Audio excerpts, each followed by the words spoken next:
I heard this guy in a podcast say that, so I'm going to start a meetup. Bad way to start. How do we make that pitch, I guess, not come across as being so salesy, if you will? Yeah, offer value first. So if your first thing when you're going into I always say this, when you go into a meetup or into a networking situation, you have to think, what can I give, not what can I get?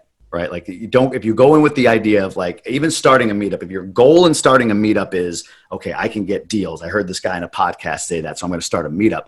Bad way to start. And I'm not saying I sat there like, you know what, all I want to do is give, but I've learned after starting this meetup, and I wanted to create a brand and be recognized. That's what I wanted, so that brokers would bring me deals.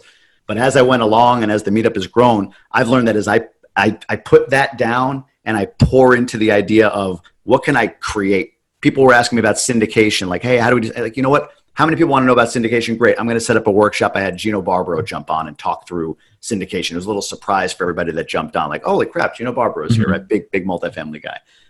Somebody else the other day had a similar question about, hey, I've got X number of units. I don't know how to convert to a syndication. I immediately put him in touch with somebody that's done exactly that time and time again. They had a half-hour phone call. And so going into it with giving value as much as you possibly can. And even in that one-on-one, you're meeting with somebody and, you know, at some point you're going to explain to them, or you're speaking in front of a group and you're going to explain to them what you're looking for.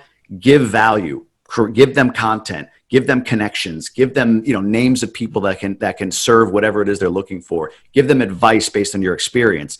And at some point, just mention, hey, listen, great networking with you. I just want to let you know, I am looking for X, Y, and Z. If you happen to see anything out there or know of somebody, just let me know. That to me is the way you avoid it. If you just went in, I know I'm getting wordy on this, but I think of Facebook groups. People who come into a Facebook group and immediately spam it with like, this is what I'm looking for, drives me up a friggin' wall. I delete those and often remove the members faster than I can ever imagine, right? So that's what that is. Imagine that mindset going into a networking event, and without saying hi to somebody, just going up like, hey, I got 5% interest rate and no experience necessary. I'll give you $500,000, 0%. It's like, you wouldn't do that. So, you know, go in, add value, and then